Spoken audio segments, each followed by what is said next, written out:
প্রিয় শিক্ষার্থীরা, আসসালামু আলাইকুম। তোমরা যারা রাজশাহী বিশ্ববিদ্যালয়ে ভর্তি প্রস্তুতি নিচ্ছ, তোমাদের এই শেষ মুহূর্তে ইংরেজিতে কি কি পড়া উচিত বা তোমরা কি কি পড়বে, এইটা নিয়ে আজকে কথা বলবো। সো প্রাণপ্রিয় শিক্ষার্থীরা, ইংরেজি প্রশ্ন তোমরা জানো টোটাল 28টা আসবে রাজশাহী বিশ্ববিদ্যালয়ের এই ইউনিটে। সো 28টা প্রশ্নের মান হচ্ছে 35 মার্ক, মানে 1.25 করে। সো এই ক্ষেত্রে তোমার শেষ মুহূর্তে এসে কি ধরনের রিভিশন দরকার এবং কোন টপিকগুলো তোমার পড়ে যেতে হবে, একটু মনোযোগ দিয়ে তুমি শুনবে।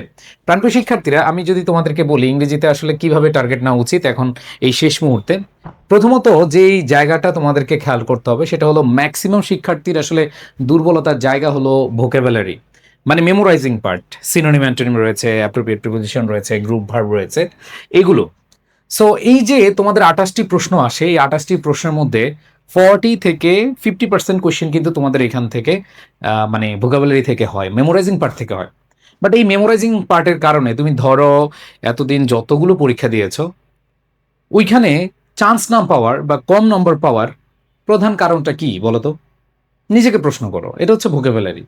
সো এই ভোকাবুলারিটা আসলে কিভাবে পড়বে শেষ মুহূর্তে? ধরো তুমি একেবারেই নতুন, পড়ো নাই, তাহলে তোমার এখন কি করা উচিত? অথবা তুমি এতদিন পড়েছো, এখন কি করা উচিত ভোকাবুলারি, এটা নিয়ে আমি কথা বলবো শেষের দিকে। আর প্রথমেই তোমাদেরকে একটু জানিয়ে রাখতে চাই যে ভোকাবুলারি যদি ভালো পারো, রাজশাহী বিশ্ববিদ্যালয়ে চান্স হবে। কারণ যে গ্রামার প্রশ্ন আসবে এবং তোমাদের যে কম্প্রিহেনশন বা লিটারি টার্মসগুলো আসবে, এগুলো খুব সহজেই তুমি আনসার করতে পারবা, কোনো টেনশন নেই। সো আমি আগে একটু তোমাদেরকে সবার আগে দেখাতে চাই, সেটা হলো যে তোমাদের আসলে কোন টপিকগুলো মেমোরাইজিং পার্টের জন্য ইম্পর্টেন্ট বা কোনগুলো থেকে প্রশ্ন আসবে। সবগুলো টপিক এখানের তোমরা জানো। Synonym antonym, phrase and idioms, analogy, spelling, appropriate preposition, group verb, word substitution, translation, এগুলো সব জানো, তাই না? এখন কথা হলো, এগুলো জানার পরও তুমি পড়োনি এতদিন, তাহলে কি করবা? অথবা এগুলো পড়েছো মোটামুটি মোটামুটি পড়েছো, এখন কিছু মনে আছে কিছু মনে নেই, তাহলে এখন কি করা উচিত? জাস্ট একটু মনোযোগ দাও। আমি তোমাদেরকে একটু বলতে চাই, যারা একদমই ভোকাবুলারি পড়ো নাই বা পারো না, যে আমি এতদিন ভোকাবুলারি পড়ি না, তোমাদের বলবো যে তোমরা বিসিএস চাকরি এবং অ্যাডমিশনের যে বিগত বছরের প্রশ্নগুলো আছে সেগুলো দেখে যাও। মন্দের ভালো কি করবা? এই যে তোমার ভোকাবুলারি এতদিন পড়া নাই বা এই টপিকগুলো তুমি পড়ো নাই, তাহলে তোমাদের বললাম যে এগুলো তুমি হচ্ছে বিসিএস বা চাকরির অথবা অ্যাডমিশনের যে প্রশ্নগুলো ছিল, শুধু রাজশাহী ইউনিভার্সিটি না, সকল ইউনিভার্সিটি, শুধু বিসিএস না, জব যেগুলো আছে সব পরীক্ষার তুমি হচ্ছে একবারে দেখে দেখে প্র্যাকটিস করে যাও। এন বলে যে কত সাল পর্যন্ত, যত পারো যত পারো, কারণ তুমি অলরেডি কিছুই পড়ো নাই। তুমি এখান থেকে যত বেশি পড়বা, এখানে আসার সম্ভাবনা বেশি থাকবে। সো এইখানে আরেকটা কাজ করতে পারো, সেটা হলো যে তুমি ব্যাখ্যা সহকারে, মানে যে অপশনগুলো আছে ওই অপশনগুলো দেখে দেখে পড়ার চেষ্টা করো বা একটু বুঝে বুঝে পড়ার চেষ্টা করো। মাঝে মাঝে অপশন থেকে তোমার কমন পড়ে যাবে। ঠিক আছে? ওকে। সো এইখানে যারা একদমই পড়ো নাই তারা এই কাজটা করবা।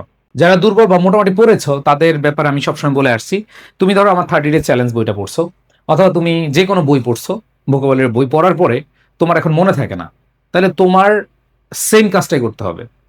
তার মানে যারা একটু বেশি পড়েছে বা আগে থেকে পড়েছে, তাদের আর এদের মধ্যে পার্থক্য কি? এদের মধ্যে পার্থক্য হলো এরা একটু বেশি নাম্বার পাবে, এরা একটু কম নাম্বার পাবে, তারপরও মোটামুটি নাম্বার তো পাবে, তাই না? মন্দের ভালো। বাট এইখানে যারা, তুমি হচ্ছে এতদিন যা পড়েছো সেগুলো পড়েছো, প্লাস হচ্ছে তুমি এই যে বিগত সালের বোর্ড প্রশ্ন সলভ পড়েছো, তুমি হচ্ছে টপ করবা, টপ টপ। আর এরা টেনে টুনে চান্স হইতে পারে, টিটিসি টেনে টুনে চান্স পেয়ে যেতে পারে। তো এখানে আসলে ডিফারেন্সটা হচ্ছে এইখানে। তো তোমরা বিগত সালের কোয়েশ্চেনগুলো, যেমন চ্যাপ্টার ওয়াইজ ভোকাবুলারি, ধরো তুমি সিনেমাটোরিয়াম পড়তেছো, এখান থেকে তোমার যা যা পড়া হয়েছে, ধরো এ তে যে ওয়ার্ডগুলো আছে, বি তে যে ওয়ার্ডগুলো আছে সব পড়ে ফেলেছো, এরপর তুমি বিগত সালের প্রশ্ন সলভ করো। তো এর একটু এগিয়ে থাকবে, এর একটু পিছিয়ে থাকবে, বাট যদি চান্স হয়ে যায় তাহলে তো হবেই, তাই না? এতদিন পড়ো নাই, এখন পড়ে যদি চান্স পেয়ে যাও তাহলে তো তোমার কপাল খুবই ভালো। এখন আসো, আমি ভোকাবুলারি নিয়ে কথা বললাম, এখন রাজশাহী ইউনিভার্সিটির ইউনিটিতে কম্প্রিহেনশন। দেখো এই কম্প্রিহেনশন এগুলো আসলে মুখস্থ বা তুমি হচ্ছে অনেক বই পড়ে গেলে কমন পড়বে এরকম না। এটা হচ্ছে তোমার প্র্যাকটিস। তুমি হচ্ছে দেখে দেখে, মানে জাস্ট প্যাসেজটা দেখে দেখে তুমি আনসারগুলো মিলাবা। তো এখানে তোমার রিডিং স্কিল বা হচ্ছে মেমোরাইজিং পার্ট একটু যদি ভালো থাকে, অর্থ যদি জানো বা ওটার মূল ভাবটা যদি ধরতে পারো, তাহলে তুমি এখানে ভালো একটা মার্ক তুলতে পারবা। সো এখানে 5টা 6টা 4টা 7টাও আসে, তো এখানে কম্প্রিহেনশন মাস্ট আসবে। আর গ্রামার পার্টে দেখো নতুন কিছু নেই। গ্রামার পার্টে তোমাদের পার্টস অফ স্পিচ রয়েছে, এটা আমি সব সময় বলে আসছি। আমি যদি তোমাদেরকে বলি এখানে অনেকগুলো টপিক দেখতে মনে হচ্ছে, আসলে কিন্তু এত মানে কঠিন কিছু নাই। যেমন কন্ডিশনাল রয়েছে, আর্টিকেল রয়েছে, ট্যাগ কোয়েশ্চেন রয়েছে, ঠিক আছে, ক্লজেস এন্ড ফ্রেজ রয়েছে, এই যে positive verb, subjective verb, tense, এগুলো কিন্তু তোমাদের এই subject verb, agreement, right form of ভার্বের মধ্যে পড়ে। তো এখানে parts of speech, voice, narration, কোনো টপিক বাদ নাই যে তোমরা পড়ো নাই। এখন এখানে দেখা অনেকে মনে করো ভাইয়া কমপ্লিটিং সেন্টেন্স তো আমি পড়ি নাই। আরে ভাই, কমপ্লিটিং সেন্টেন্স বলতে কি বুঝিয়েছে জানো? ধরো উড রেদারের ব্যবহার, তো উড রেদারের ব্যবহার তুমি তো ভাই মডেল ভার্বে পড়ছো, তাই না? ধরো would you mind, with a view to, look forward to, with an eye to, এই যেগুলো হচ্ছে completing sentence. It is time, it is high time, এগুলো হচ্ছে কি কমপ্লিটিং সেন্টেন্স।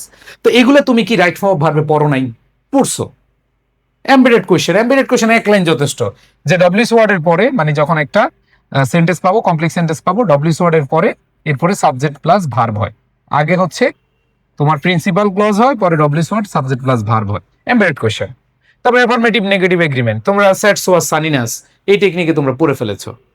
এইখানে যে গ্রামার টপিকগুলো আছে এগুলো কিন্তু তোমরা ম্যাক্সিমাম পড়ে আসছো।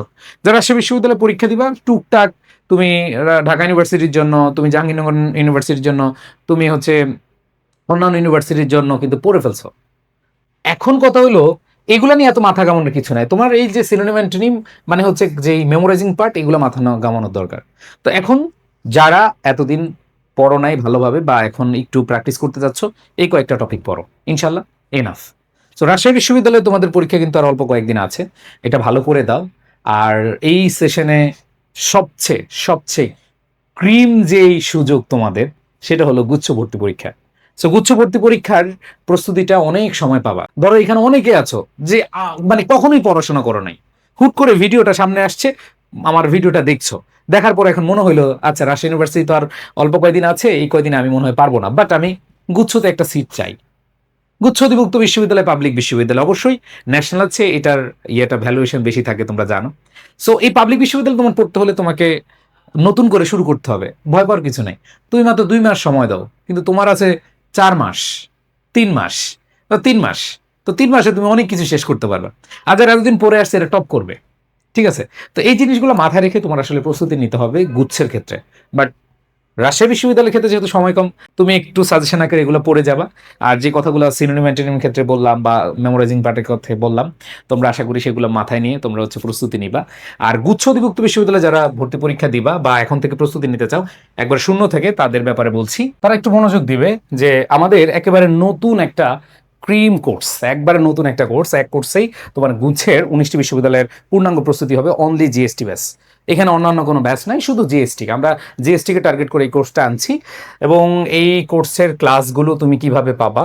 তুমি প্রথমেই যেই ক্লাসগুলো পাবা সেটা হলো যে আমাদের যে ফাউন্ডেশন ক্লাসগুলো আছে, বাংলা, ইংরেজি, জিকের এই ফাউন্ডেশন ক্লাসগুলো পাবা। এরপরে তোমাদের বাংলা, ইংরেজি, সাধারণ জ্ঞানের গত বছর প্রশ্ন অ্যানালাইসিস করে আমরা যেটা দেখলাম, শুধু মৌলিক জিকেই পড়লে হবে না, সাথে হচ্ছে আমাদের যে নর্মাল যে সাধারণ জ্ঞানগুলো আছে সেটা পড়তে হবে। বাংলা, ইংরেজি, সাধারণ জ্ঞান এবং মৌলিক জিকের টোটাল 60টি ক্লাস থাকবে, মানে 60 ক্লাসেস। এরপরে ফাউন্ডেশন ক্লাসগুলো তো থাকবে, 150 ফাউন্ডেশন ক্লাস থাকবে। সো এখানে এই ক্লাসগুলো যদি তুমি একবার শুরু থেকে একবার নতুন করে শুরু করো, এখানে গুচ্ছতে তোমার চান্স নিশ্চিত হবে ইনশাল্লাহ। এরপরে খেয়াল করে দেখো, বেসিক ক্লিয়ারের জন্য যে 40 দিনের গোছানো ক্লাস ও ডেইলি এক্সাম, মানে আমরা 40 ডেজ একটা চ্যালেঞ্জ নিব যে তোমাদেরকে এইভাবে এইভাবে বাসায় পড়তে বলবো, তোমরা সেগুলো আমাদের সাথে পড়বা এবং সেখানে তোমরা এক্সাম দিবা। এক্সাম বেসটা ফ্রি পাবা, জিএসটি 1 ব্যাচের সকল আর্কাইভ ক্লাস পেয়ে যাবা, ম্যাথ আইকিউর জন্য 5টি রেকর্ডেড ক্লাস পাবা, এগুলো হচ্ছে গিফট। এগুলো হচ্ছে কি থাকবে? গিফট থাকবে। অ্যান্ড দেন কোর্স ফি কত টাকা? দেখো 1499 টাকা। আমি মনে প্রাণে বিশ্বাস করি যে তোমরা যারা 1499 টাকা এই কোর্সে এনরোল করবা, তোমরা যদি একবারে জিরো থেকে আমাদের সাথে বিশ্বাস রেখে কন্টিনিউ করতে থাকো, ইনশাআল্লাহ তোমার একটা পাবলিক ইউনিভার্সিটি হবে, একটা না একটা ইউনিভার্সিটি হয়ে যাবে। সো পরীক্ষা এখন যেগুলো আছে এগুলো দাও, আর তোমাদের যে গুচ্ছ ভর্তি পরীক্ষা সেটার জন্য প্রস্তুতি নিবা আমাদের সাথে, এটা প্রত্যাশা করি। যারা এখন ভর্তি হবে এই ডিসকাউন্ট প্রাইসে ভর্তি হয়ে যেতে পারবে, দ্রুত এনরোল করে নাও। যে আর্কাইভ ক্লাসগুলো মানে জিএসটি 1 যেটা আমাদের ছিল, এই 1-এর ক্লাসগুলো এখন থেকে শুরু করে দাও। সবাই ভালো থাকবা, সুস্থ থাকবা, দেখা হচ্ছে তোমাদের সাথে ক্লাসরুমে। আল্লাহ হাফেজ, আসসালামু আলাইকুম।